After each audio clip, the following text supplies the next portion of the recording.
All right, Kerri, thank you for joining us. Absolutely. Thank you for having me. Absolutely. I appreciate the fact that you've obviously taken time out of your busy schedule to do this, and I'm really hoping to get some information about you that I think you want people to know about you. And I think sometimes we do these forums, we do these other things, and it's kind of these short questions, but it really doesn't give you an opportunity or us as the constituents to hear who you are as a person running for an elected office. So I'm going to ask you some questions.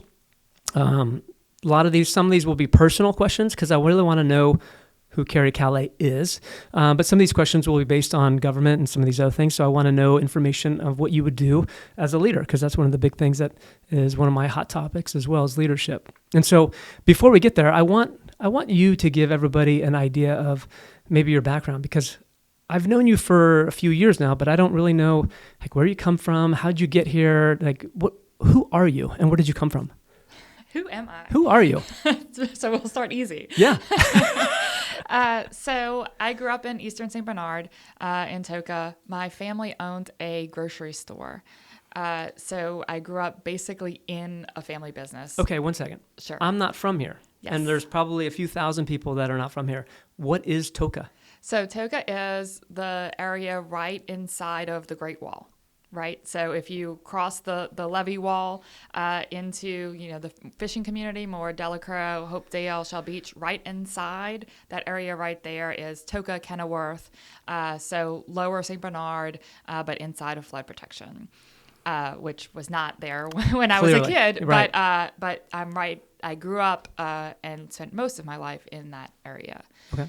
My dad had a grocery store, Callais food store. It was on Bayou Road, so St. Bernard Highway, and it served basically the lower end of the parish. It was one of the only grocery stores pre-Katrina in the lower end, and served the fishing community mostly. I had a full deli, a full grocery store that served the eastern side of the parish. So I would wake up in the morning to go to school, and would go sit in the deli room and watch my dad prepare meat or prep shelves, or sit in the warehouse and wait for school to start. Did you work in the store? Yeah, I mean, we were small, but anything that we could do. At what age did you start working? Earlier. Oh, as soon as I could lift anything to put it on the shelf. We grew up there. I mean, we were as every memory I can think of, started there. We caught the bus there in the morning. We got off the bus there in the afternoon, and were there until they closed down the store, and we got dinner off of the shelves and went home and did homework and finished for the night. But most of my childhood was spent there. So you understand what it means to have a family-owned business. Absolutely, it's just a way of life. Right. It's kind of all-encompassing in a lot of different ways, and it actually is what led into the ice company, which we are still in today. So it has been a non-stop part of my life to have some sort of family business. How long have you been doing ice? So the ice company came from the grocery store. So we had an ice machine in the grocery store, and it was bigger than what we needed to supply our customers or the grocery store with ice. So we started selling ice to Serena's boat launch. They needed ice. We had extra. So we started, my grandfather actually would hand with a scoop bag ice and twist tie it. And my dad would run it down to Serena's and sell ice to the boat launch. So that, he would bring them sandwiches for lunch and, whatever ice they needed for the day. And so eventually, other marinas and areas down there were like, well, we need ice too. And my dad is a constant entrepreneur. So he was like, well, I can buy another ice machine. So he bought another ice machine. We started selling to different stores. Eventually we started selling more ice than groceries. So ingenuity and filling a need Yes. was what your dad instantly saw, instinctively, intuitively. Yes. Do you feel like you have that same intuition? Absolutely. Right. Bred into me from a very early age. Eventually he started putting ice machines behind his house, which was right behind the grocery store, which was obviously my house too at the time. And me and my brother at the time would spend our summers helping to bag ice, loading it into trucks, at the time you had to bag ice every 3 hours if you wanted to use all of the capacity that you had. So it was our job to get up at 1 a.m. or whatever time he woke us up to try to help out. And it was bred into us at a very early age that work ethic was important, and being a part of a business in the community and meeting that need is an important part of what we do. So you said your father. You also have brothers, and I have a brother and a sister. Okay. I am the oldest. We are all part of the ice company currently. Me and my brother are managing partners. I hand the financial business side of the company, and he handles the production and distribution side. And we also have a younger sister who works with us as well. Fantastic. All right. Mom? Yes, my mom is mostly retired now. She does some insurance work as well. Also lives in the same area as we grew up. But your parents still together? No. Okay, Nope. Gotcha. They were divorced at a certain age? I was an adult. Okay. So yeah, we grew up as a single family, and they went their separate ways since then, and they have 2 wonderful split families. So you and your kids now have multiple families that you have Yes. to do holidays with and stuff. Yeah, so it's just kind of, unfortunately, right, part of, I think, normal life now is to have the whole split family thing, and you just figure it out, and everybody kind of has to pitch in and get along, and, we make it work. Sure. All right, let's move on. Let's to the next question. What do you think like your personal role in this community is as just Kerri? So I think that kind of goes back to, I guess, everybody's, role. It depends on what role I'm filling that day. I feel like I have a role based on, many different aspects of my life. And, my role, first of all, is as a mom, right? And that's where I think my biggest drive for the community comes from. Every day I think about, is this a place that I want my kids to grow up and to live and to have a job, and will they be able to? And if I can play any part in making that a reality, then I believe that's my responsibility. And, I want them to be able to love this community as much as I did growing up, and I want them to be able to stay here. And I think as a state, bigger picture, but also as a parish, that's something that we're really struggling with, is being able to keep young people here and giving them the opportunity to be able to, live in the place that we've created, right? And when I say live successfully, right? They have to have opportunities. They have to have quality of life. They have to want to live here. And we have an amazing natural world around us that is a unique opportunity to live in a special place, but we have to make sure that the quality of life and the economics make it possible for them to want to do that. And I think it's part of my responsibility to make sure that happens. Agreed. There's been a phrase that I learned a while back called the brain train. Kids would graduate high school, and then they would leave. They would go to college, or they would get a job somewhere else. And the complaint has always been, it's hard to get these kids back. Mm-hmm. What can be done locally to be an incentive? Like, why would somebody want to go away to college and then come back to St. Bernard Parish? As you said, where's the opportunity for jobs or quality of life? So I think that in St. Bernard, we're unique in the fact that we do have opportunities here as far as industry goes, that maybe a lot of Louisiana, doesn't necessarily have. So we have the opportunity to keep our kids here as opposed to losing them and having to get them back. And I think that is an important first step. We have the ability to train our high school students and then, young adults in taking advantage of the opportunities that we have here at home. We have Nunez Community College and the dual enrollment opportunities, as well as the, P-Tech and different, certified training opportunities that they have in Nunez that can take advantage of the industry that we have in St. Bernard and bring new industry.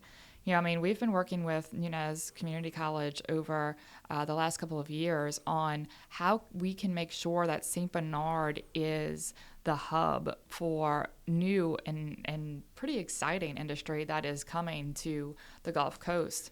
And if we can draw those kind of opportunities here, then maybe our kids don't ever leave, right? Maybe we can keep them on that course from high school, to a certified based training and directly into industry that is based in St. Bernard, would be the main goal. Sure. Yeah. Give me a couple of those ideas. What are some of the old things for industry, and what are some of the new things that are coming here industry wise? So we have, obviously our oil and gas industry is a big part of, our economic base in St. Bernard. And it's also leading way to, I think, one of the new opportunities. So one of the things that I've been working with Nunez is the wind energy hub. We went to Block Island to see very exciting new innovation that is happening in that field. And about a couple of weeks ago now, we leased the first wind energy leases in the Gulf of Mexico. Wow. So that is an emerging industry for our whole region and this part of the country. And St. Bernard and Louisiana is uniquely placed because of our experience in oil and gas. The systems for wind energy and oil and gas are very similar as far as the production of these rigs and production of getting these setups in the Gulf are a lot along the same lines and training of people that we already have in St. Bernard and in Louisiana. So it's a natural fit for us to be able to take advantage of that new industry. Sure. That is saying that there are 30,000 jobs coming in the next, several years that are not going to be able to be filled, that St. Bernard can be at the forefront of. And assuming those are, a lot of those are high paying Absolutely. jobs. Absolutely. Right. Okay. Fantastic. All right. Let's go to government then, because government is in charge of some of this and I wouldn't say in charge, but helps promote this or lead some of this. What is your view of government in the community? Okay. So first, I think it would help if I told you what got me in government. Please. I think that it will kind of show, how I feel it fits in. As you know, I said I'm a managing partner at Callais Ice Service, and going back probably a decade, dealing with business and dealing with especially small business in a small community, you find that government can have an effect on your ability to run a business successfully. Whether that means being involved or not being involved in your business. And I had a specific situation at the time, but it became more prevalent that made me realize that our government at the time wasn't taking the interests of our small businesses to heart. It wasn't representing our small businesses in the way that I thought that it should. I felt like at times government was working against me as opposed to trying to assist me as a small business. And I didn't think that's the way it should be. So I joined the Chamber of Commerce. That was just my first, knee-jerk reaction of how can I change something? How can I make something different? I'm running against this wall and somebody needs to speak up. So I figured I'd find a bigger voice than what I had by myself, joined the Chamber of Commerce, and quickly became a member of the board and then chairwoman not very much after that. And realized along the way that government needed people like me to step up and be a part of it if I wanted to see some sort of change. Why did you get promoted to those positions? Did you choose to? I was quickly asked to move along the way. But why? But yes, I think... But I want to know why. Why did they choose you? I think that organizations are always hungry for people that are willing to be involved, willing to step out, willing to have their voice heard. And we don't always have a lot of it. We don't always have a lot of people willing to take on those leadership roles. It's tough, right? When you have a business, when you have a family, when you are involved in so many different things, to find the time to be able to, make a holistic change in our community. It seems a little far-fetched. And, I think a lot of times people just think it's out of their grasp or their realm of being able to do that. And I guess I was crazy enough to take it on. But also, I hope that they saw some sort of leadership abilities in me and some ability to. Well, that's why I think you're being humble. Because I don't think that they're asking you. They're not looking for just somebody that can fog a mirror, right? You don't get asked to be put into these positions because you're a warm body that wants to do something. Obviously, they saw something in you, because this is a volunteered position, right? You didn't get paid for this, right? None of this, right? So you're volunteering, and they're saying, "Hey, we want you to lead." Mm-hmm. And so there's something there that that a lot of people don't recognize sometimes. But that's not the only thing that you've volunteered for, is it? No. So through that process of joining the board of the Chamber of Commerce, and then later becoming chairwoman, like I said, we realized that there was a gap in government. There was some missing link between people that were trying to do good things for our community, for our business community, for our just residents in general, and those that were being represented in government. And we, through the leadership of that group and many other, ancillary groups, just really started to try to come up with ideas of how can we put people in office that want to make a difference. How can we take people like us, right, that just want to see better for our community and put them in leadership roles? And we went through all kinds of variations, from PACs to party tickets to, all different kind of ideas and random thoughts on how can we make, government in St. Bernard more reflective of the people. Mm-hmm. And we decided to found the Leadership St. Bernard program.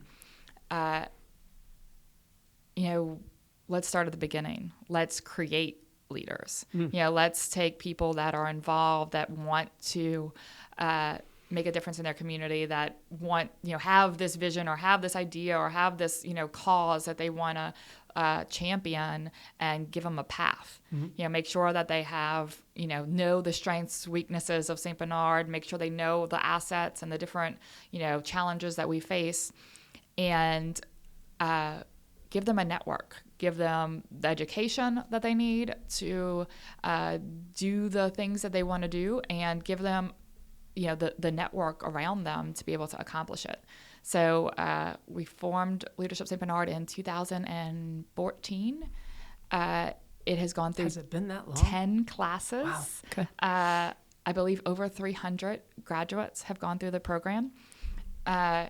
It is definitely one of the things I am most proud of. Sure. In the accomplishments of my civic life. It has given so many different causes a platform mm-hmm. and a voice to be able to take their own route in whatever it is they're trying to accomplish. So it wasn't just putting one person in office. It's hopefully giving us a whole network of future leaders. So as somebody who's gone through Leadership St. Bernard, Class 1, I can appreciate it a lot, because one of the things that, obviously that I do a lot of leadership stuff, but one of the reasons that I do it is because one of the people that's inspired me a lot is a guy named Jonathan Sachs from England, and he was on the House of Commons and Lord, and he also a spiritual advisor, and he would say the saying that I memorized, and it always rings with me, and it says, good leaders create followers. Great leaders create leaders. And I think that as we look at what's needed around here, isn't just one person. It's not one person who can get something done or tell people what to do. It's who's the person who can raise up leaders to be responsible for their departments or their organizations or their part in the community. And I think that's what we're lacking a lot in society, is this idea of what's my role and what's my what are the things that I can lead and take responsibility for and do something about it? Because unfortunately, we live in a culture and society nationally. I mean, it's not just here, but nationally, where there is a lack of personal responsibility. People want somebody else to do something for them. Sure. And we can get a leader and we'll follow that leader and he'll do it for us. But is that the best thing for society?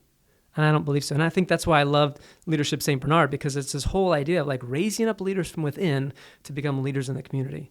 So yeah, I appreciate that a lot. So thank you for starting that organization.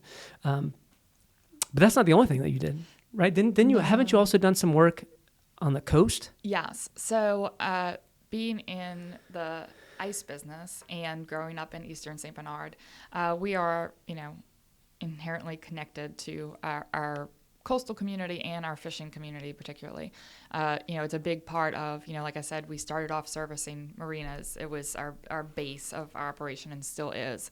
A big part of our customer base still is, the shrimping industry or, the fishing industry in general. So the success or lack thereof of our commercial fishing industry directly affects our business. It's also just something I love. Right. I mean, I grew up, down the road, right? Mm-hmm. And I grew up hunting. I grew up fishing. It's my peace today. When I need to, decompress, that is where I go. I have a love for the outdoors, and that's where I find my solitude. Right. So it means a lot to me, and I think it is the thing that makes St. Bernard different than the rest of the world, right? It's the thing that we have that makes us special. And if we don't have that, then we might as well just be any other community, right? Like it's what we need to hold on to in order to stand out from the rest of the region. So I think it's critically important, both from a realistic business standpoint, but also just from a, who we are standpoint. So promoting coastal restoration was critical to me. If we don't save our land, right, then that's the very basis of where we're at. Like it doesn't get any more simple than that. But also at the time in, I guess it was around 2012, 2013, the issues of large-scale diversions were really becoming a hot topic, and our fishing industry was very threatened by the results of those diversions, and at the time didn't have an organized voice to be able to stand up and to advocate for coastal restoration, but for responsible coastal restoration that made sense and protected our industry as well. So I helped to form the Save Louisiana Coalition. At that time, it was the voice of all fishermen. There was the Louisiana Shrimp Association, there's the Oyster Task Force, there's the United Commercial Fishermen, there's the rec groups, but there was no voice that just represented all of the fisheries and was able to do it in a way that people in Baton Rouge would listen, or people in Washington, D.C. would listen. We had fishermen who are passionate and have the intrinsic knowledge that they understand the situation, and they can tell, the people sitting behind the desks in Baton Rouge, what's going to happen, that they're running models, and you don't have to run a model. I can tell you because this man has spent generations watching it, and that knowledge needed to get to these people, but there was no pathway. There was no way for that knowledge to get to the people in Baton Rouge with in a manner that they could accept it and understand it. And I saw an opportunity to be able to assist or be that advocate that brought that information up the chain. So forming the Save Louisiana Coalition, which I still serve as Secretary-Treasurer of, was that nonprofit group that was able to do that. And over the last 10, 12 years, I've been working to make sure that that message gets to, the correct people in Baton Rouge and in DC in a way that is professional and accepted and listened to, that was not available before. So once again, you saw a need, you saw an opportunity, and you were creative and used ingenuity to make something happen. That was the plan. It's almost like you kind of need those in leadership, don't you? Right. So, all right, those are good. Thank you. I wanted to make sure that you got those out there because I feel like a lot of people don't know how much time and energy you have put into where we live as a volunteer. Mm. Because sometimes we get this idea of public service. And what does it mean to be a public servant? And for me, as a public servant as well, like I don't think it's necessarily this idea of a paid position. Mm. Unfortunately, we've kind of moved that way in society, especially in the idea of where public service used to be a place where I'm doing it out of my heart, but not for the paycheck. And now a lot of church and government and other public entities now pay the same rate as every other business. Mm-hmm. And I understand the philosophy is like, we got to get good people. Sure. But I feel like at times the whole mentality of servant leadership or public service has gone to the wayside. So I appreciate the fact that you've actually done 3 different things for no pay: Chamber of Commerce, Leadership St. Bernard, and Save Louisiana Coalition. So that's fantastic. I appreciate that. I wish we had more leaders that are willing to just serve and do those things. Let's move on. Education. How important is education to a society? Well, I feel like we've said this a couple of times, but it is the most critical part, I believe, of the future of St. Bernard is how well we can handle education in our society. It's always been, we'll go back to my family and my, upbringing, but it's always been instilled in me that it was critical to have an education. My mom and dad, put it into me from, a very young age. I attended Lynn Oaks and then went to Archbishop Hannon, graduated with honors, was always involved. It was always just stressed upon me that it was important to have a good education and to have that basis, in life to be able to, go on and do the things that you want to do. I then went to Southeastern with the intention of going to law school. So that would be the basis of my political science degree. Okay. I intended to continue on to law school. My family business was actually in a very critical juncture when I finished my bachelor's degree at Southeastern, and they were looking to expand and grow that business outside of a small family business to a manufacturing and production plant, and needed my help to be able to do that. I first intended on breaking and putting off law school to be able to come and help them do that, and just fell in love with growing that business and have ended up staying there for 20 years. But education has always just been a something that was instilled in me as important. And now looking at, the future of St. Bernard, I think that education is going to be one of the most critical things that we're going to have to address if we want to see us moving on this positive trajectory that we're on. If we can't offer people a quality education for their kids, they're not going to live here.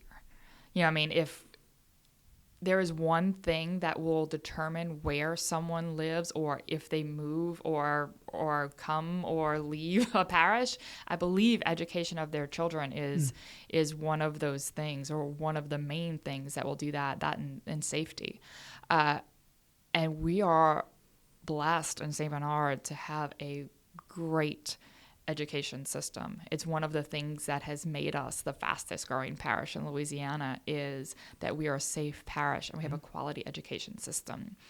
And it's incumbent on our leadership to make sure that we supply the support necessary to keep us on that trajectory.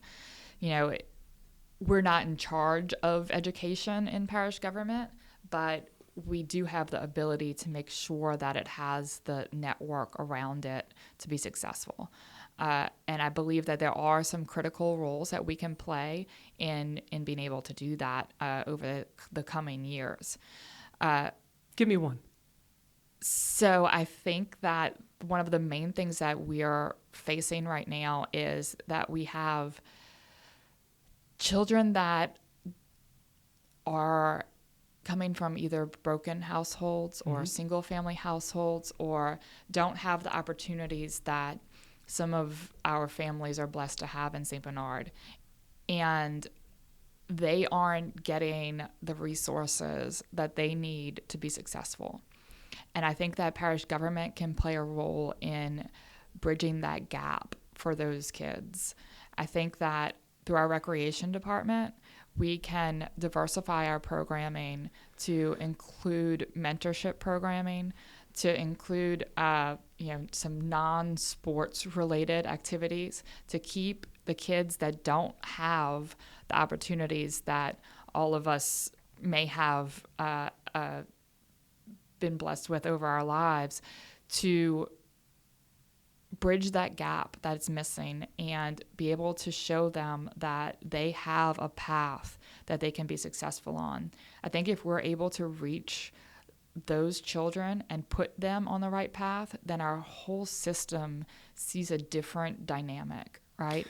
I think that we are able to, if we're able to help those kids that are struggling, with mental stresses, or the financial stresses, or the different challenges that are put in front of them by not having the family life that everybody would love for them to have.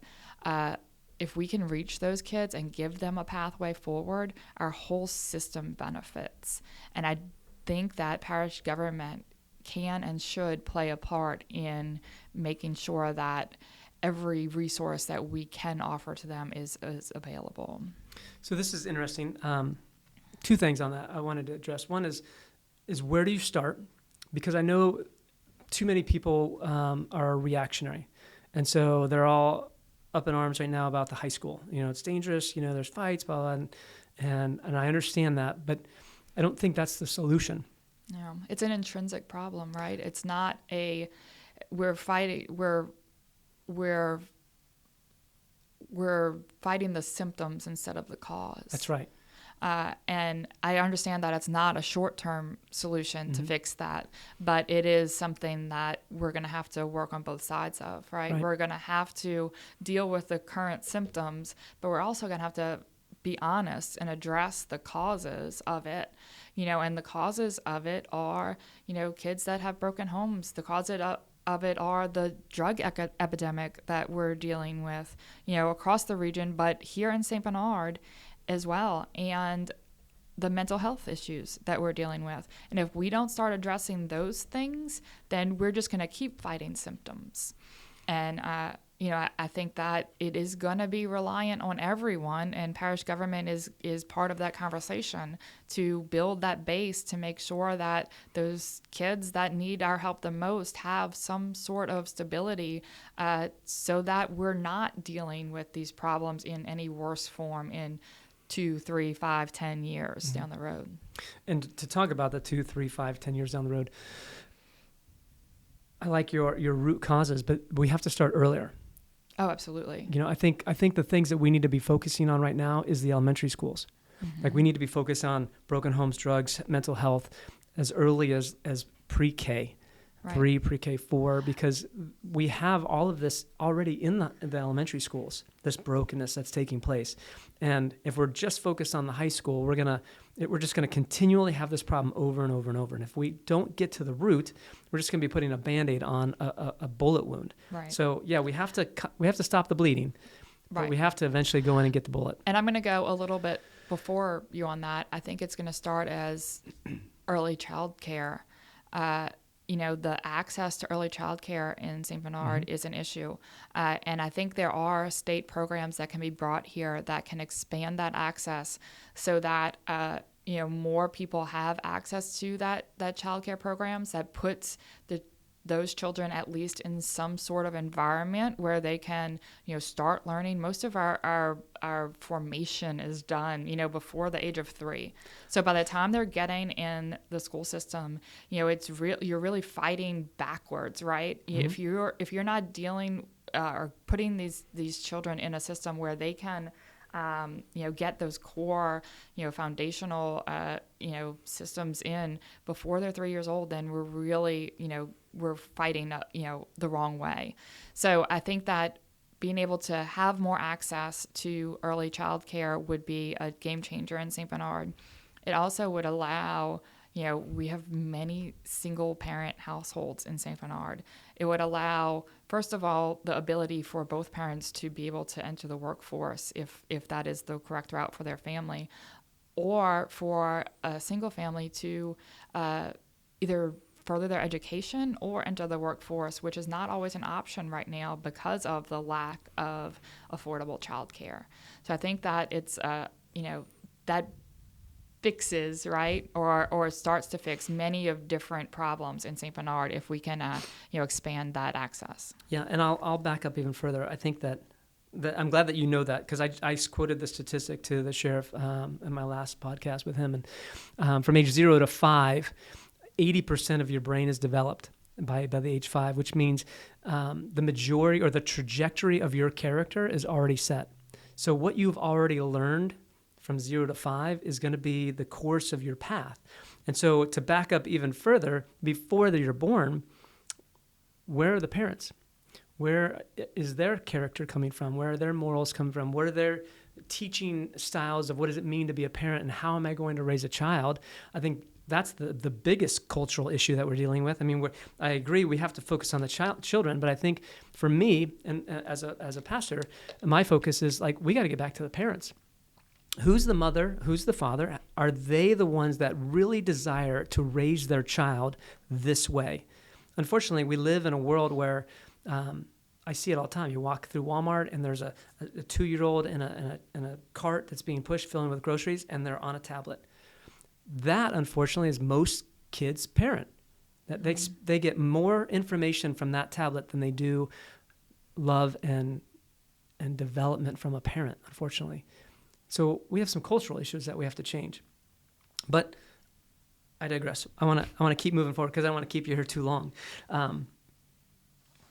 You brought up the sheriff's department and security in schools and stuff. What does the sheriff's role, or let me put it this way, what role does the sheriff play in making the community a better place?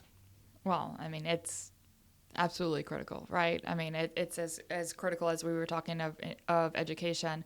If we can't provide a safe community, then there is no way that we can grow as a parish. And we will start to see that, shift out as opposed to, continue to grow like we hope. So it's imperative that we have a safe community. And we are very lucky to have a sheriff's department that has been incredible leaders in that area. We have one of the best, if not the best, sheriff's department in the state, and we are very fortunate to be able to have the safe community that we do. We can't take that for granted, though. We have got to continue to make sure that it's a priority in our community.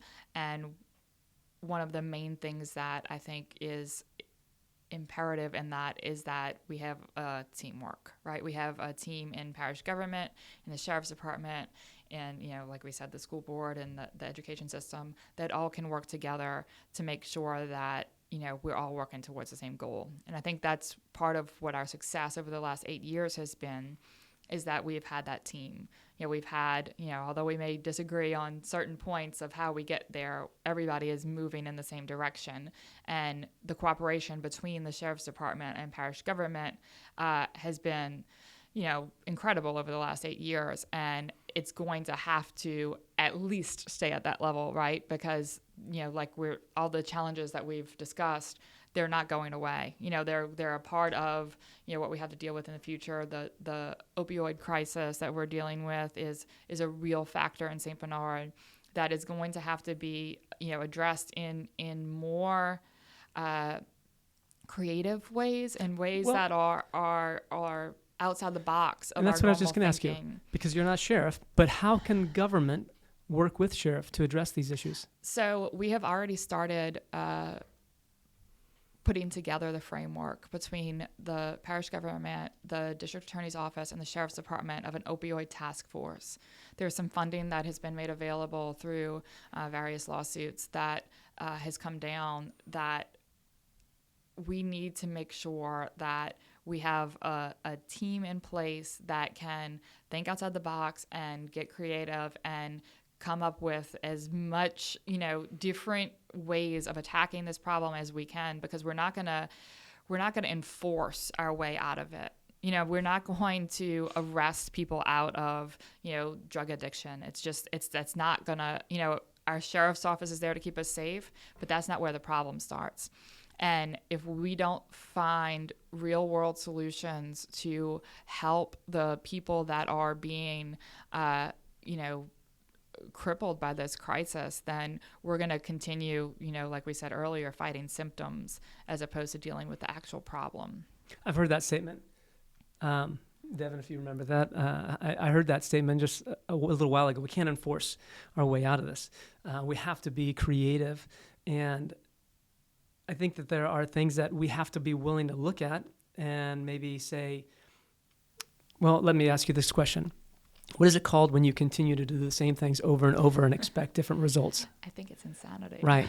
And so I think there is a need for us to look outside the box.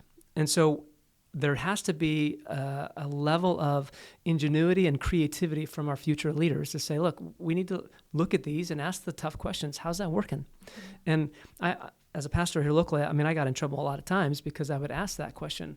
Mm-hmm. We keep doing these things for the church. We keep doing these things to try to attract people or whatnot. And I would ask, how's that working? Mm-hmm. And I've been here 17 years, and I think that in my own estimations, that right now we're at a place of about 7% of the population that actually attends a church.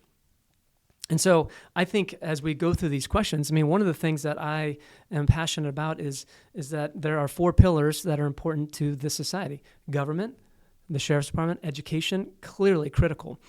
But without the 4th pillar, things will continue to get worse. And the 4th pillar is faith, is God, is church, right? Is these elements that actually teach morality, that teach parents how to be parents. It teaches children how to respect their mother and their father and their government and the law and these things.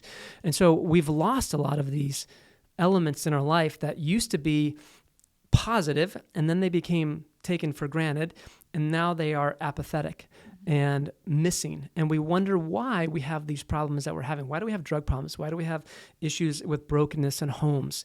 Why do we have all of these, this lack of respect or apathy towards the law? Well, I can tell you why. My opinion is because we have taken God out of community. And I think it has to be a crucial element in what we do. It should be involved in government. It should be involved in the sheriff's department. It should be involved in the education. I think there's a lot of questions on, how do you do that constitutionally? Well, I think we've become so afraid of, offending people that we've taken it out completely.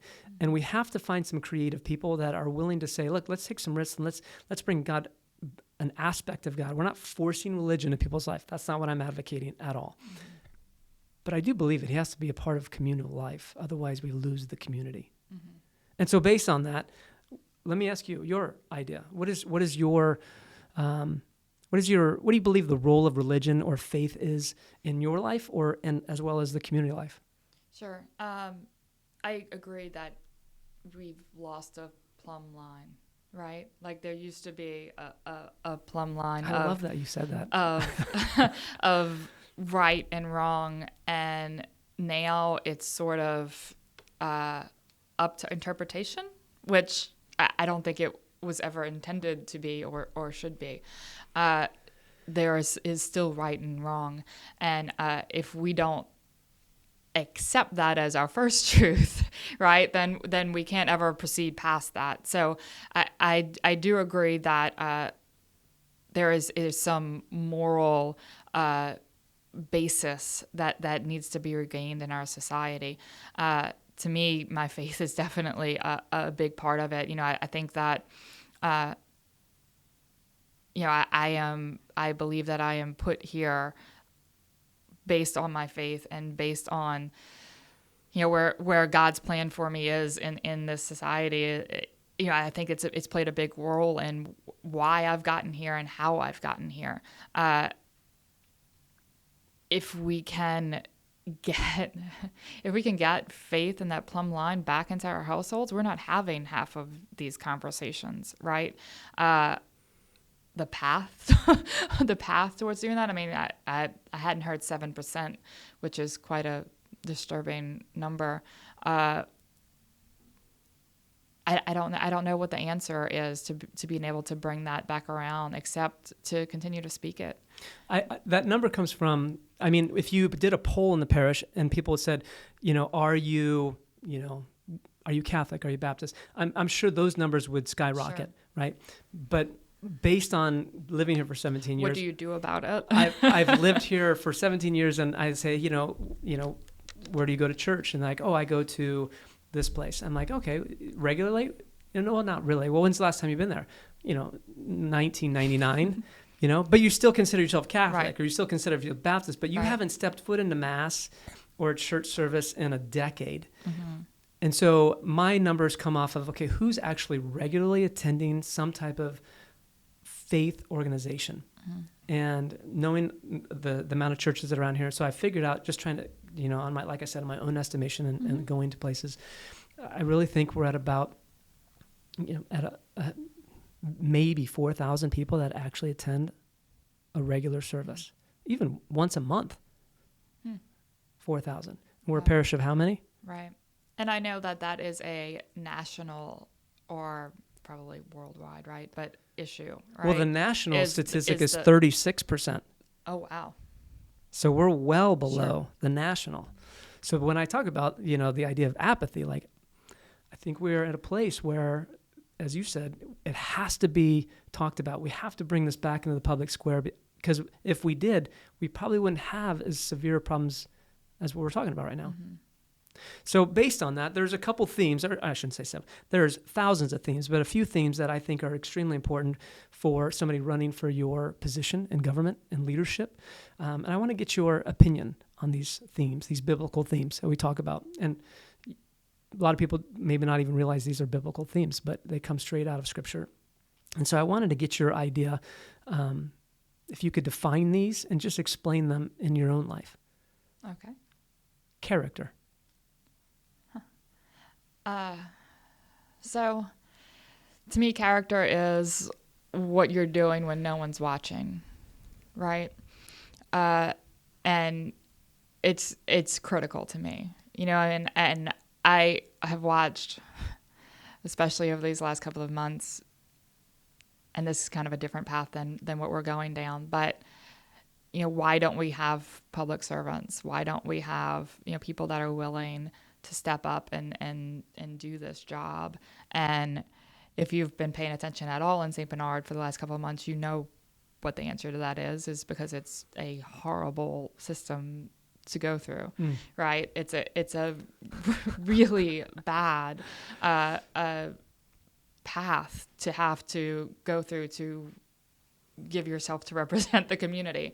And I completely understand why a lot of people wouldn't want to put themselves or their family through that. And if you have solid character, right? If you have the ability to do the right thing even when no one is watching, then I think you're even less likely to put yourself through this situation, right? I really do, because your foundation is like, I don't need to do this for any other reason except that it's the right thing to do. And so why am I going to, put my personal life, my family all through this, process in order to accomplish that? So I think a lot of times you end up with people with bad character being the only ones willing to go through the process. And that's where the distrust in government comes from, right? That's where it stems from is, the people that are of bad character that go through the system for nefarious reasons or whatever, personal gain or whatever it may be, taken away from those that actually are willing to do the right thing when no one is looking, being willing to endure it. So, to me, it's important that I surround myself with people that I know are willing to do the right thing no matter what, and no matter if people know about it or not. We talk about family, and my husband is definitely the person that I look to when I want to be reminded of character.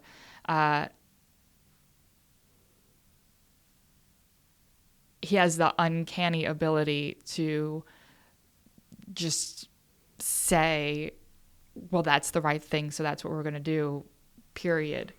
Which sometimes in government you have to be reminded of that, because you can very easily go down a path of, if we are doing this, but it's for this cause, does that make it okay? Right?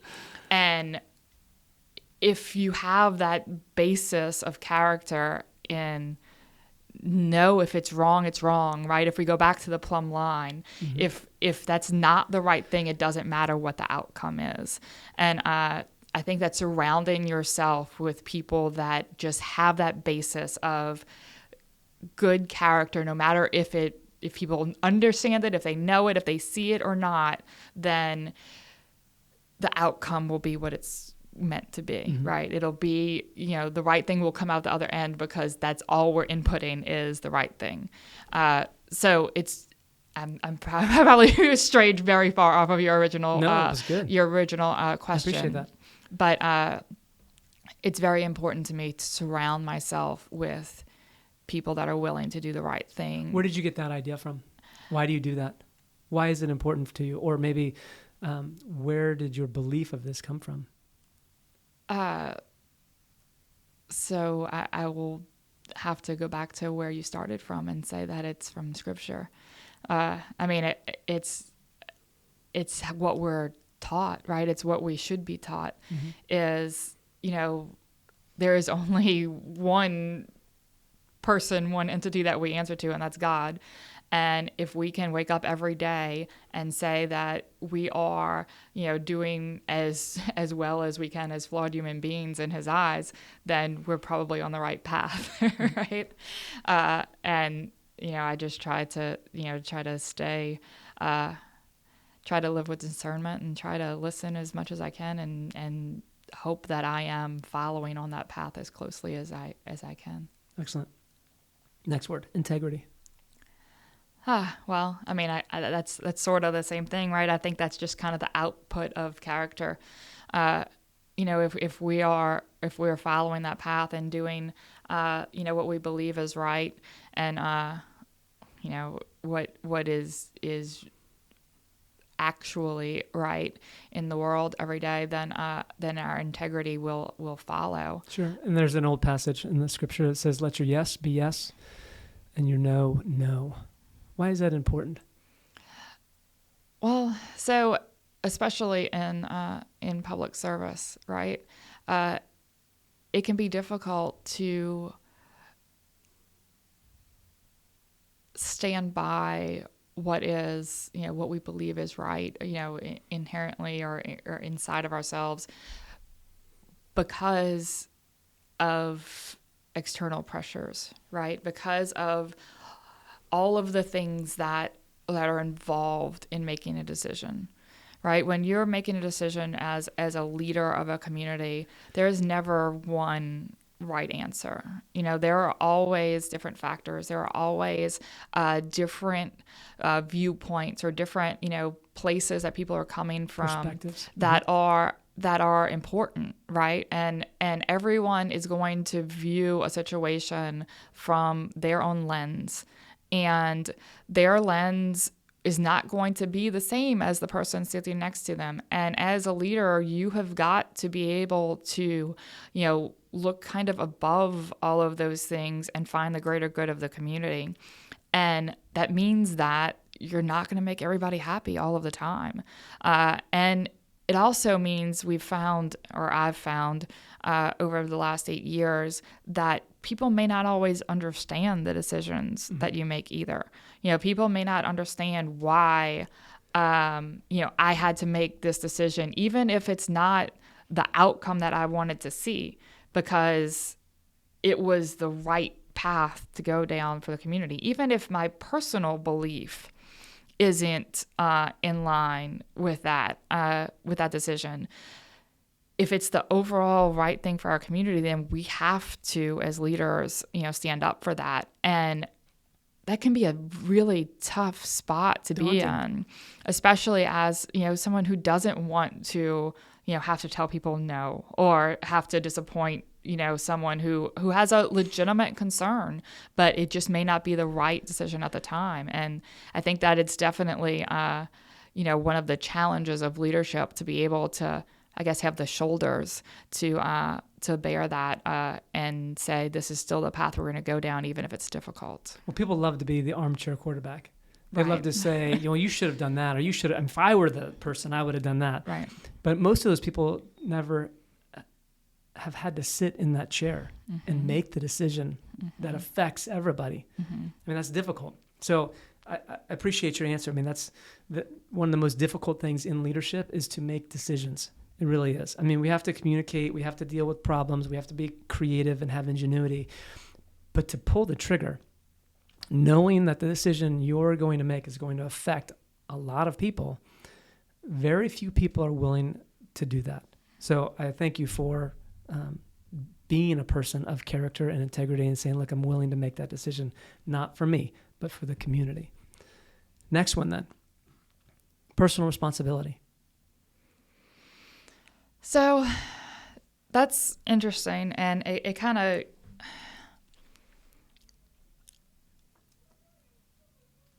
it's kind of a quandary with what I just said, right? Because, you have responsibility to, your family, you have responsibility to your business, you have responsibility to your children. But when you're a leader, it is bigger than that as well. I have a responsibility to my household and to myself and to my God and to my work and to my, all of these things. But when I step into that leadership role, I have to make sure that I am putting that in line with the greater good. I have to make sure that my personal responsibility to myself is reflected, right? It has to be reflected, because that's where my character, my integrity, where it all comes from. But it has to be tampered with the responsibility I have to my parish and to the role that I've accepted. So finding the balance in there is challenging a lot of times. Finding the balance between my responsibility as a human and as a citizen of this parish and as a mom and a wife, and balancing that with the responsibility of being a leader is something that I believe most good leaders at least struggle with daily.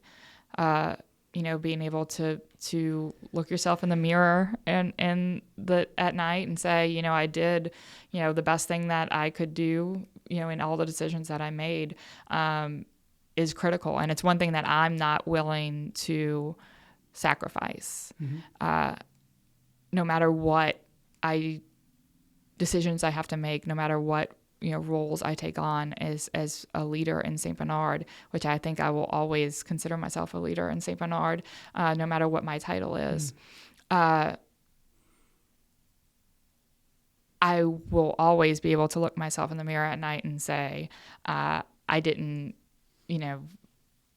mistaken or change any of my, my personal character, integrity, or beliefs to be able to do that. Excellent.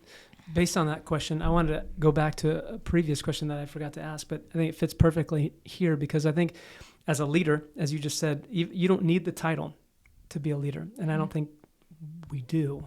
That's not what good leadership is. But as a leader, I believe we are held responsible not just for the decisions and not just for our character, but what we're doing to increase those things. What are we doing to make our character better or stronger or make our decisions more informed? And so one of the things that I've taught for a long time is that leaders are readers. I believe that to be a leader, you have to constantly be educating yourself, growing, doing the things that you need to become better. You can't just say, oh, I'm a leader now, and then just sit back. I think leadership is like being in a boat in the river. You're either floating downstream or you're paddling upstream. And I think leadership is always paddling upstream because it's always work. It always takes energy. The moment that you stop paddling is the moment that you become apathetic and you just float downstream. And so as a leader, what are you doing to grow? What books are you reading, or what are you doing to benefit you in that position? Sure. And so I think that it is a constant process, especially as a leader, of reinforcement.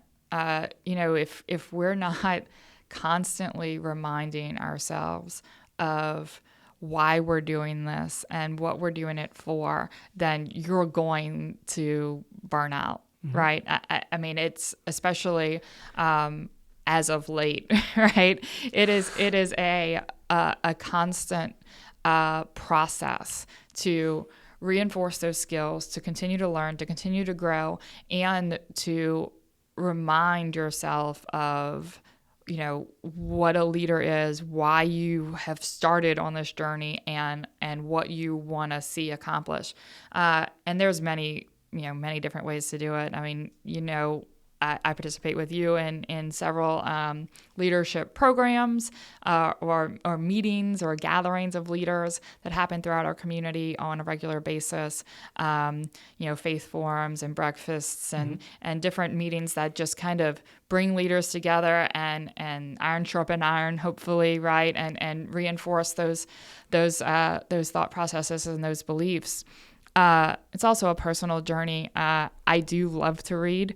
I read as often as possible. I will say that as of the last couple of months, sleep has been more important than much of anything. So probably the only thing I read with any regularity currently is the Bible, because that is the necessary part that I need every morning. But previous to that, I've read probably the last book I read was Primal Leadership. I love going back to read our founding leaders. Okay. Going back to read like Thomas Jefferson or anything like of that era, I think is always inspiring to me. But yeah, right now reading is pretty much limited to the Bible in the morning. but I hope to be past this election process soon and back to more enjoyable reading time. Gosh, what would happen if we could get everybody in the parish to just read the Bible? Well, would that make a difference? Absolutely, but even. I would say even that is not probably the time that I should put in daily, but it definitely keeps me, refocused in the morning and reminded of where I need to, be, and my mental state is, I guess, kind of put on path for the day. So. Well, you just said something that I completely forgot about, and I apologize. One more thing that you started, as a servant leader. You created the Faith Forum that meets once a month with the chaplain from Baton Rouge, comes and does like a little 5-minute or a little 30-minute Devo. And you invited a bunch of leaders within St. Bernard Parish to be a part of this devotional and prayer time. Why did you do that? Yeah, and that's not something we really publicize or anything like that. So the state chaplain who goes to the legislature while it's in session and meets with any leaders that need encouragement or faith or just a mentor to speak to. He comes down once a month, and we started that just to kind of bring our leaders together in a way that is not political or government, or just to find a space. I find that if you can find common ground in something, right? If you can find a place where we can all come together and we can agree that we are a people of faith, and we at least have this 30 minutes a month to be able to talk about our faith and talk about the challenges and the opportunities that we have as Christians, then we're better able to deal with the pressures and the issues that come outside of that. So we've been, I guess, meeting for probably a little over a year now, monthly, and all the leaders across the parish are invited. It's not a closed meeting or anything. Any kind of business leaders that wanted to come, or citizens that wanted to come would certainly be welcome to join us. But just a time where we can kind of put all the outside influences and our roles and all of that aside, and just kind of be together and just talk about our faith and what drives us, and hopefully find some mutual ground. Fantastic. All right, so one of the things that I wanted to give you an opportunity is we, like I said, we do these forums and you asked a bunch of questions. I just went through a whole bunch of questions, but it doesn't mean that I've tapped into everything that you want to address. So I want to give you a moment. Is there something that you've been wanting to share that you couldn't share at the forums, or you couldn't share? I've been peppering you with questions, so you've been great. I appreciate that. But is there something that you want to get across that maybe people in this parish just don't know about you, or a message that you want people to know that this is what you're for or trying to get across? So I think that we've communicated pretty well in the forums and in the opportunities that we've had to speak to the public, that St. Bernard has been on a amazing trajectory for the last 8 years. We have accomplished things that even, I believe, the leaders that have been in those positions would not have thought possible if you would have asked us 8 years ago. When we took office in 2015, we had a lot of issues.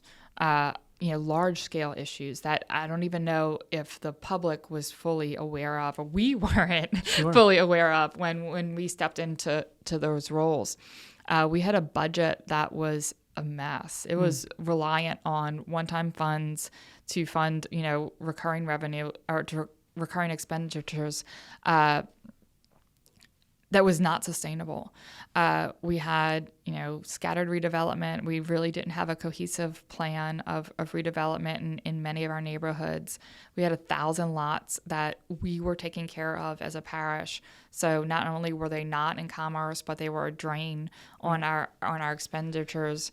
We had contracts that were a mess. We had garbage service that was, a disaster. We had, some essential services that were not near where they needed to be. And we had a public image that was not reflective of our people. The view of St. Bernard in the region did not in any way look like the people that live here. And that's a big task. That's not fixing a garbage contract. Right.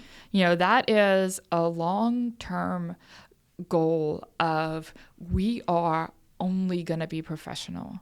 We are only going to put a professional face on St. Bernard. We are going to make sure that we go above and beyond what is expected to show that St. Bernard has its act together, right? We deserve a seat at this table, and we're going to represent our people in a professional way, and we're going to put a positive face on St. Bernard, and we're going to become a leader in our region, and we're going to earn the respect of the state agencies and the other parishes and the government agencies that we have to deal with every day, so that we can be part of the team that is there in our region and in our state, and in DC.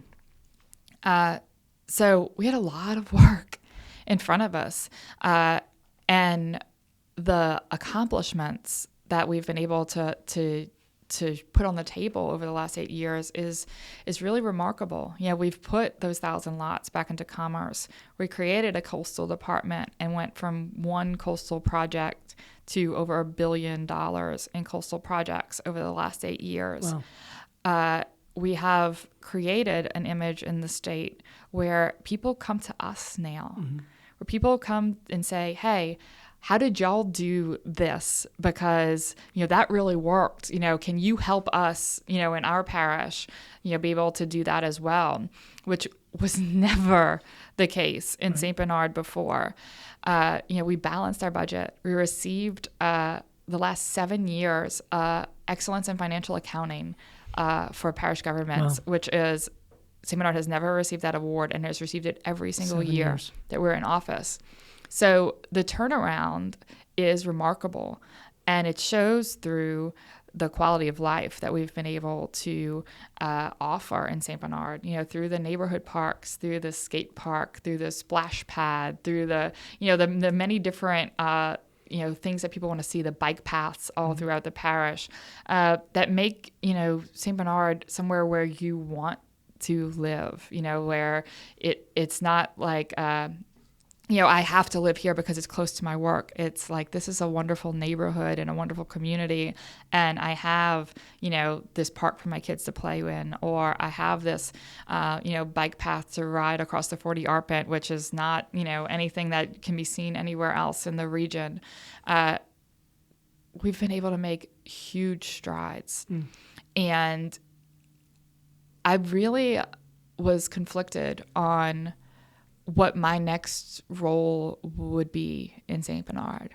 It would have been very easy to go back to my private life, and say, I did what I came to do here, and I put us on, what I believe was the path that I wanted to see. And, I can go back to, my family and my business and, having time again to do those put my public service time sort of things. Done. Right. But I'm worried. I'm worried about going backwards. I know how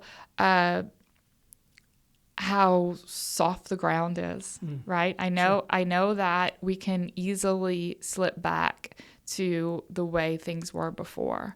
And I don't want to see it wasted. I don't want to see the efforts that so many people put in over the last 8 years to bring St. Bernard to this place where we can use it as a launching pad to become a forward-thinking, progressive leader in our region, or we can go back to the old days of St. Bernard where, we're not sure if we're, if Baton Rouge wants us at the table or not. We're not sure if, what that looks like for our future. So after going, a lot of personal digging and soul searching, I thought it was important at this point in time that St. Bernard has somebody that can continue that forward and that wants to make sure that St. Bernard stays on this path and stays progressing into the future and stays with positive leadership and a professional image. And I am here to offer that to St. Bernard. I'm here to offer them the option to be able to be a place where our kids can be proud of and they can stay and live and work and grow up and hopefully have the same, view of St. Bernard and the pride that we have in it in 10 years. Right. And I can affirm you in that. I remember 10 years ago having the same conversations with other people in government and yourself and the chamber of there's an image problem. the way that as I talk to other leaders around the state, in my circles, the image of St. Bernard was not positive. And so I can affirm the fact that there has been a tremendous amount of positive change over the past 8 years. And so you being a part of that, and the team that you were a part of at the council and the parish president, I mean, I think there were some really good instrumental people that have helped change the image of this parish, and has brought a lot of positive things to living in this community. So thank you for your service, and I appreciate that. And so as we talk about community life and these things, I wanted to end on one question. There's an issue with the Mississippi River, and there's an issue with the salt sill. Can you just give us a 5-minute, maybe 5-minute, 10-minute brief of what does that mean? What is it, and what are we dealing with? So, yes, and it is obviously a developing situation that we are, working very closely with the Corps, with GOSAP, which is State Emergency Operations, and our emergency operations team in St. Bernard on monitoring and preparing for. So basically, because of the drought conditions over the last really 2 years in the country, and the low river flow, what is happening is the Gulf of Mexico salt waters are coming up the river. So normally salt water is heavy, right? And it will stay at the bottom of our water column, right? Our water intakes are about 12 foot deep. They're off of the surface. So we don't normally have the issue of salt water getting into our water system. But because of the record low levels, that saltwater column is moving up the river. This is something that Plaquemines has had to deal with quite often. Some of their water systems, they deal with this, pretty regularly. But it's been, I believe, since 1988, since it has gotten far enough up that it has become a possible issue for our metro area communities. St. Bernard, Jefferson, and Orleans are currently looking at this issue. There's several delay methods that are currently being utilized. The Corps is building a sill in the river. So basically a second one? They are enforcing or increasing the current one. So they are looking to go to 50 feet, I believe, in the middle of the river and 30 feet on the edges to be able to slow down the saltwater column that is coming up the river. So they're currently doing that and looking at measures to be able to combat what does happen if it reaches our water intake systems. So basically what I have been informed of is that water will not stop coming in St. Bernard, right? We will have water, but there may be a point in time if the salinity levels get to our water intake at a certain degree, that it is advised that you don't drink the water. So we're going to have to be prepared to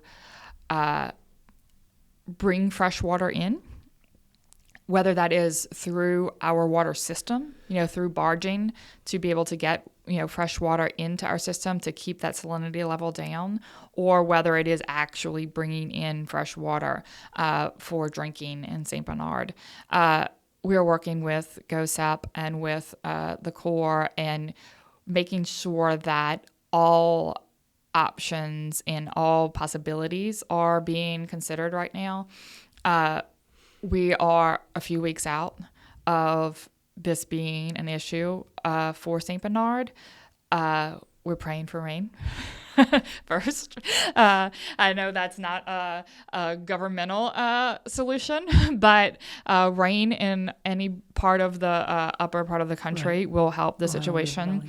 And the stopgap methods that the Corps are utilizing will slow that down as well. So the further we can delay the more chances we have of it not becoming a more severe issue. But we also have to be prepared for, if that does happen, if we cannot delay it, what that looks like and how we can make sure that our citizens are not inconvenienced as much as possible. We need to make sure that we have, the efforts in place to make sure that we have fresh drinking water and that our citizens have access to that. So we are working with all the correct agencies to make sure that those different options are all in place should they be needed. So how do we prepare as citizens, and what's our role? What should we be doing? So really, paying attention, watching the situation as, it unfolds. We are working on some messaging that is going to go out to citizens, from a state perspective. We want to make sure that we're consistent in what we're telling people to do. We want to make sure that we're not causing, unnecessary panic or any unnecessary means of what people think are methods to help the situation that may not be as effective. We're not asking for conserving of water or anything like that at this time, but I believe there will be some consistent messaging that comes down from the state over the next, few days, weeks that will give people a better idea of what to prepare for and what to look out for. Like I said, I don't think we will have, there's nobody talking about like shutting water off or anything, of that magnitude. It is going to be more of a, our water in our houses will have a higher salt content. So what does that mean for our households and drinking water? What does that mean for schools? So that's going to be one of the main focuses, right? That's going to be one of the main issues that we're going to have to deal with. And the school board obviously is present and involved in these discussions. So they will be one of, that and businesses that are reliant on water, which I happen to be familiar like an with. Ice house? are going to be, the main issues that we're going to have to address. Sure. Right now, we are trying to, just work with the government agencies that, have a much better handle on this and much better prepared to deal with it than we are, to make sure that we are preparing in every way possible to delay the need for this as much as possible. If we can, get us, further into the season, right, then the more chances we have of, fresh water coming down, rain, whatever it is coming down the system, so that, we don't have the more harsh efforts that may be required if we do get to that point. So we're just doing everything we can right now to delay that process and to make sure that we are prepared, for worst case scenario if it does come, which would be having to provide some outside source of drinking water. Do we have dates? So the current date that we've been given is that they believe that the salt water will reach our intake by October 8th. That is not, from my understanding, that is not including the preventative methods that the Corps is currently working on. So that would be, from my understanding, worst case scenario. We believe that the Corps can buy us some time past there. So we are a few weeks out from having to have those further conversations about what that looks like, and hopefully we can find some solutions that push that even further. Excellent. All right. Perfect. Thank you. Well, I think that's based on the information we have. I mean, all we can do is weight, I think, on what the information Mm-hmm. comes out from you. And I mean, I guess I'm trying to find some answers, like what we can, as a citizen, how can I be personally responsible? Like, what can I do to be prepared in the situation? Doesn't Right. sound like there's anything that Right. anybody's willing to say yet. Right. I mean, I personally, I would make sure that we're stocked on fresh water. Right. As just, I will Mhm. say, as like my household. Right. Right. Make sure you have some Cases water of supply water. if you have, because if it does become more critical of a situation, I'm sure that there will be an issue with, getting the amounts of fresh water that we need here. We are doing our part as far as, requesting that as a government. But, in preparation, that's one of the things that, I would do as far as my household, is make sure that we have some, fresh water to accomplish, daily activities. But again, like, we don't want to cause, Panic. the panic situations that we have seen, Yeah, during absolutely. COVID, Mhm. and, where people are raiding stores and creating worse of a problem than Sure. we initially had, right? So we want to make sure that we're getting that message out in a correct manner and consistent with what the rest of the state is getting out. Perfect. Okay. I appreciate that. Is there anything that you have questions of, or for me?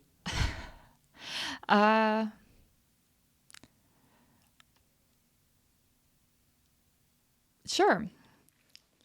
All right. Let's turn it around. Let's go. What do you see as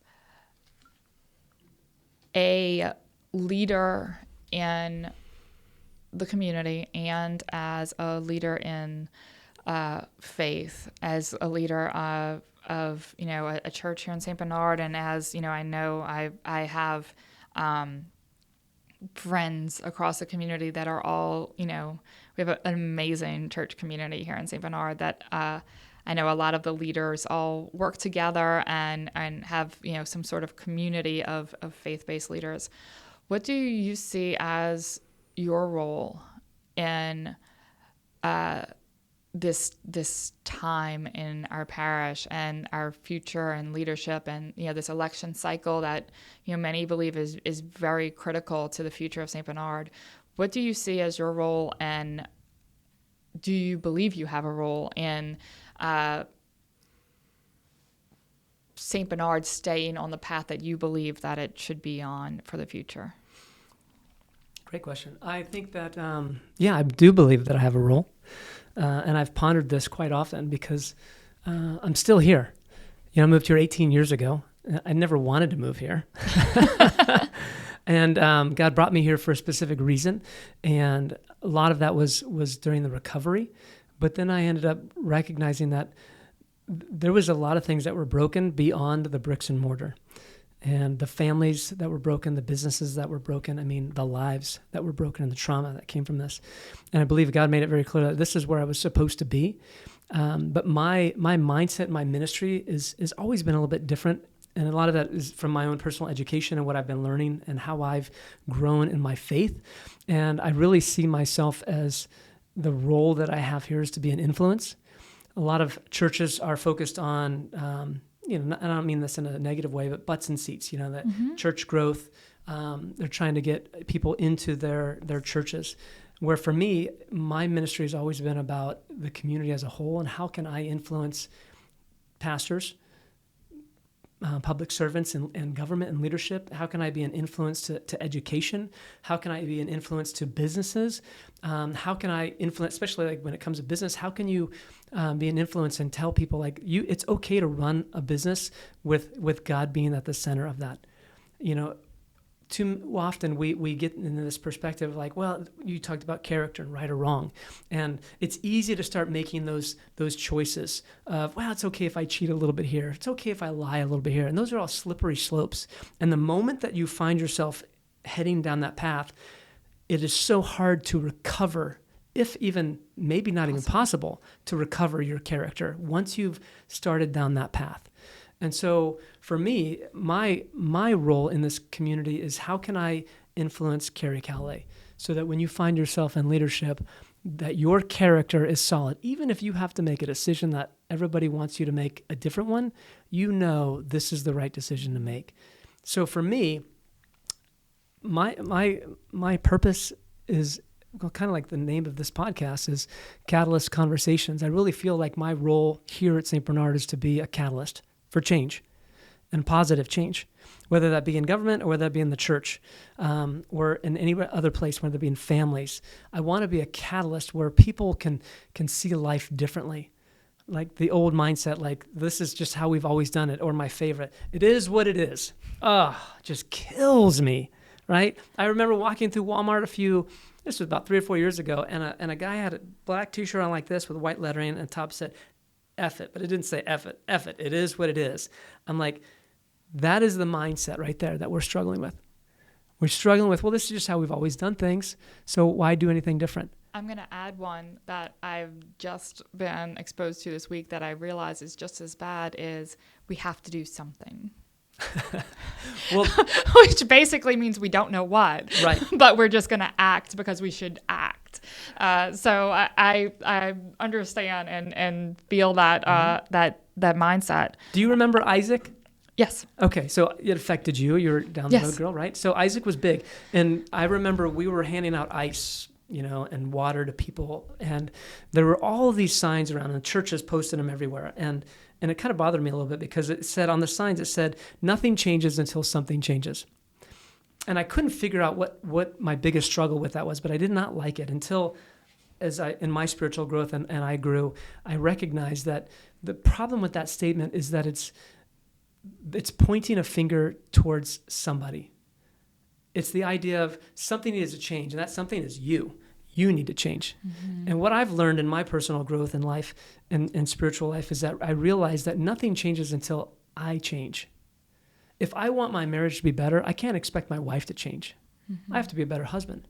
If I want my children to have a relationship with me, I can't expect them to respect me. I have to first be the person who respects them and trains them and raises them with that desire to respect me. If I want to be a better leader, I can't just yell at people and tell them to do a better job. I have to become a better leader, a better communicator, more patient. So if I want change in anything, it begins with me.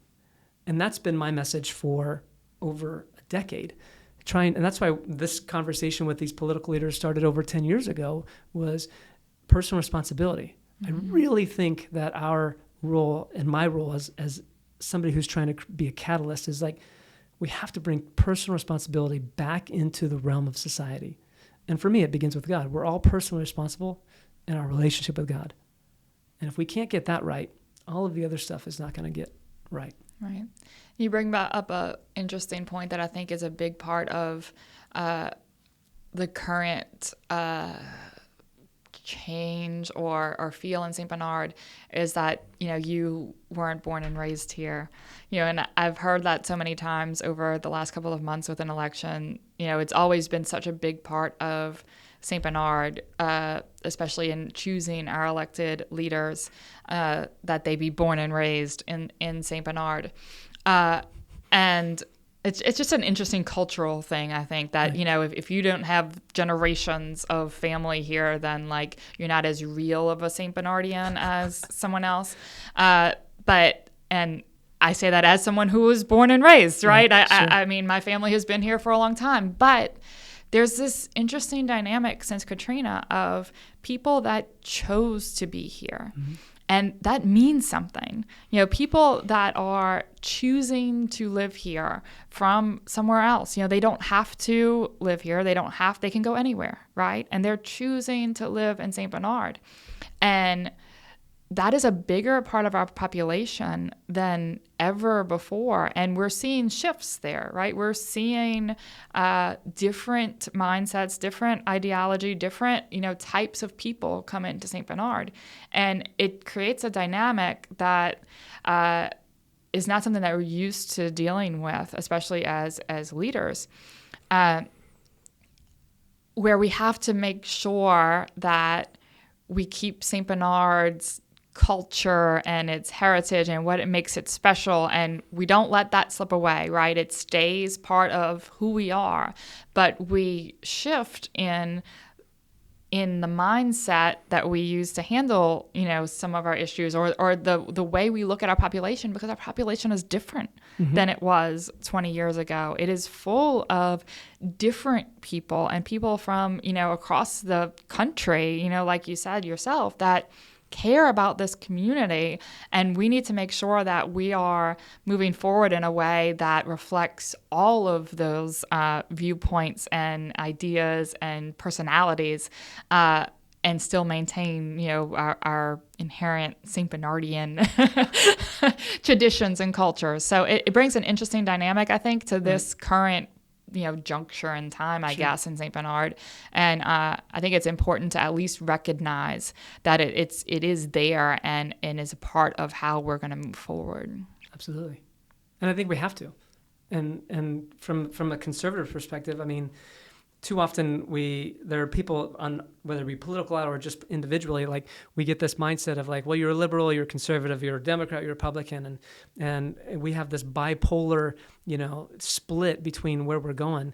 And there has to be somebody that is willing to say like, look, I want to move forward. These things are extremely important, but just because we're moving forward, we don't throw the baby out with the bathwater. Mm-hmm. There are still things that are really good about where we live here. Right. And I think we need to hold on to those things. We can get rid of the apathy and the it is what it is mentality, right? We can get rid of those things, but there are some really fun and beautiful things that St. Bernard Parish has to offer. Mm-hmm. And we need to be inclusive of people that are coming here and introduce them to this rich traditional heritage that we have. Right. And we would not be afraid to lose it because we have new people coming in. Right. I agree. So this was great. Great questions. Way to go. I wasn't expecting that, so that was perfect. Thank you for jumping in and taking the mic and the lead there. I appreciate that. I don't want to I know you're busy, so thank you. We've kind of gone over time, I think, but this was great. I appreciate your conversation. Yeah, I appreciate you having me and all the work that you've done to be able to educate and inform the citizens. I think the more informed we are going into this election cycle, the better decisions we'll make and the better community we'll have on the other end of it. So I appreciate it. No, thank you. All right.